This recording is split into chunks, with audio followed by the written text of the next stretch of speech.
Honey,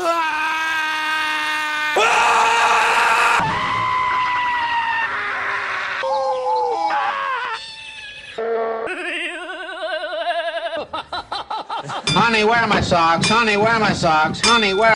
Daddy, would you like some sausage? Daddy, would you like... Fucker! You fucker! Fucker! Oh! Huh? What the f...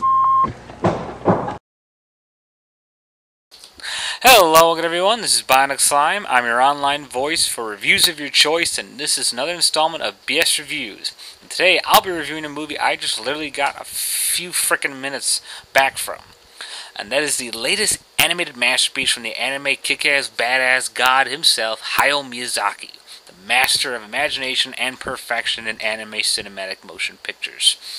I've never really seen a truly bad Hayao Miyazaki. Even when he's at his worst, he's at his best and far better than most of the other directors that are out there today. And I think that no matter what age, generation, or time you look at his films, and they will always be a timeless, wonderful masterpiece of animation that will continue to delight and entertain people of all ages and all years.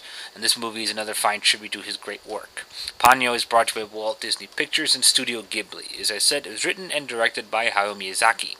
Stars the vocal talent of Lindsey Cyrus as Ponyo, Frankie Jonas as Sasuke, Tina Fey as Lisa, Cate Blanchett as Grandmamar, Liam Neeson as Fujimoto, Cloris Leachman as Yoshi, Betty White as Noriko, and Matt Damon as Koichi.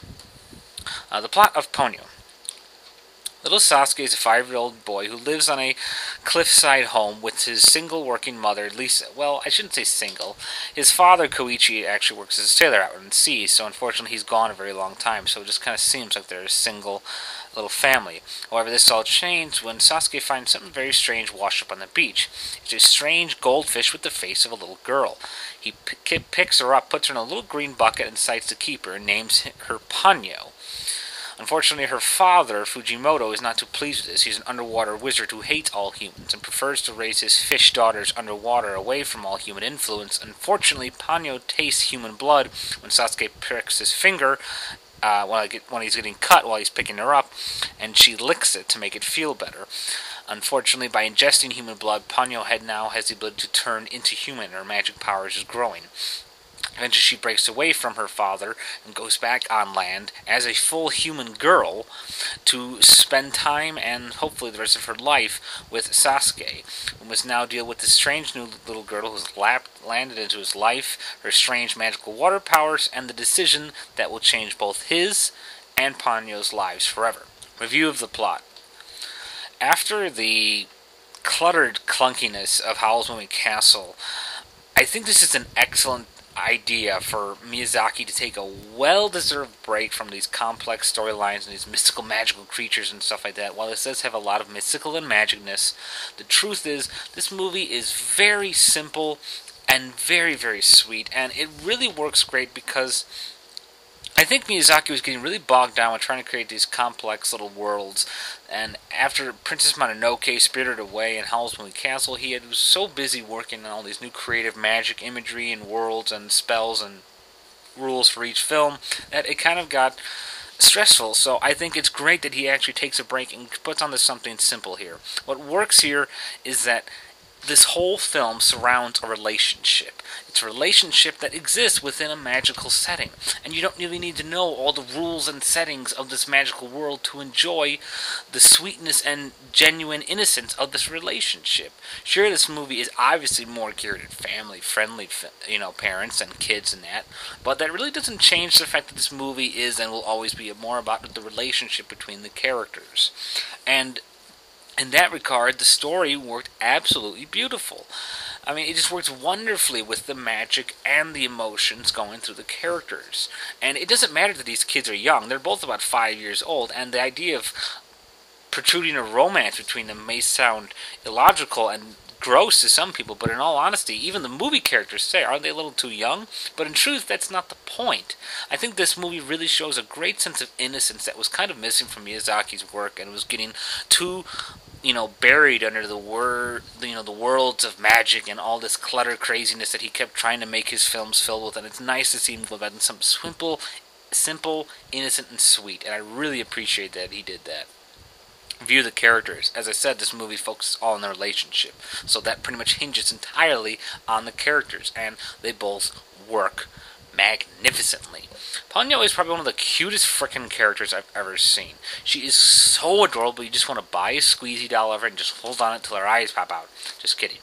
But she's so adorable, and it doesn't really bother me that Hannah Montana's sister, Miley Cyrus, is voicing Ponyo. It doesn't really bother me because she gave such an affection and genuine performance. Ponyo is adorable. She's constantly jumping around, asking questions, being so excited about the new world, and just loving everything that's in it. And she just works so well with the characters. Absolutely lovely animation and cute little face. It just works so well with her. Sasuke, really good job with Frankie Jonas. He really gave some good performances as this kid. I mean, they really sound like perfect little kids, just so happy and innocent and playful. It really just worked so well. The relationship would not have been as genuine or as honest if it were not for these excellent performances. But one of the surprise ones that I wasn't expecting was Tina Fey, who I thought gave an absolutely perfect performance as the mom. She made her fun, yet serious, yet realistic, yet enjoyable. She wasn't too cliched, but then she wasn't too overly complicated. She was like the perfect mix of reality and fantasy. And she made an enjoyable character out of what is usually stereotyped as an ignorant peon of a parent or an overbearing, simp of a dominant mother or father, and it just really worked out well with her excellent voice acting. It was fun to hear Cloris Leachman, Betty White again. I think another fun role was Liam Neeson, who played the wizard Fujimoto. He just made things much more fun, and he was involved much more heavily than I thought he would have. I would have thought Matt Damon would have gotten a bigger role, but I digress. Liam Neeson was still a real treat to see. I think he worked well with his bizarre little character, and he just made him even more eccentric and amusing with his voice. I think he worked really well in this role, and I'm very happy that he did it. View the animation music. How else could I possibly say perfect? I mean, there's no better way to say it, because if there's one thing Miyazaki does, is he blinds you with mesmerizingly gorgeous animation. This movie was no exception. No exception. It was phantasmagorical. The gorgeous display of the water flowing up like oceans and all that, the seas, it mixed traditional old animation, like even older than the traditional Disney ones, even with more newer ones, and it really worked well. The whole scene of Ponyo running on little water, it really worked so well. It looked so natural and smooth. The water just worked absolutely amazingly with the animation, the whole creativity behind the imaginated world of Fujimoto's little underwater wizard lab with all of his objects and jars and his other little goldfish daughters, including the animation when Ponyo first comes out of the sea and just bursts and she turns into a human for the first time. It's just really amazing, and this movie does it so well. The music is gorgeous. Really good stuff. It may seem like a kid's film, made to some simple, silly, and sweet, but the music sure makes it sound so much more epic and so much more serious and just such more sincere, like real matters of the heart. And again, you wouldn't think that for a film with a bunch of 5-year-olds as the main leads, but this music just really works well with it. Flaws about the film.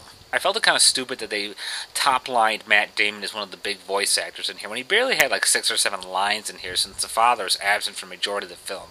It's not a major complaint, but it just seems kind of silly that he would be in here for so little. Maybe that's the extent he wanted to be involved, or maybe this is just the only way he could get in because Liam Neeson take up the only other major male role in the film outside of the kid, Frankie Jonas or Sasuke, but I digress. But the other thing that I think the only real problem with this film, because I absolutely adored it in almost every level, the only thing is that it doesn't really go too far. It's a pretty simple story, and it's very basic in that, right? It doesn't really go anywhere, and it lacks the complexity of his other ones. And in this case, it was kind of good because we needed a break, I think, after Howl's Moving Castle.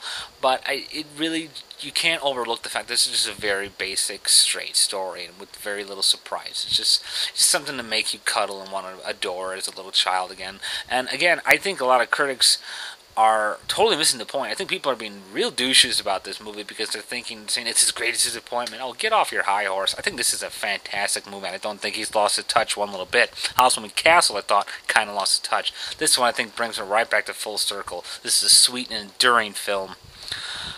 Final wrap up. Ponyo is a absolutely magical, it's the best word to describe it, magical movie that brings the innocence of the heart, makes it romantic, charming, funny, cute, mixes it with perfect animation, top-notch music, excellent voice acting with Liam Neeson, Frankie Jonas, Lindsey Cyrus, and definitely Tina Fey. You got a wonderful cast of characters. This is an adorable movie that, while it does fall under the fault of a basic, simple, string-thin storyline, this is a wondrous movie that I think everyone would enjoy. This is an awesome, awesome movie. Miyazaki has done it again, and I'm very proud to give Ponyo an enthusiastic 4.5 stars out of 5. Well, that's all for now. Thank you all for listening. This has been Bionic Slime from BS Reviews, and bye for now.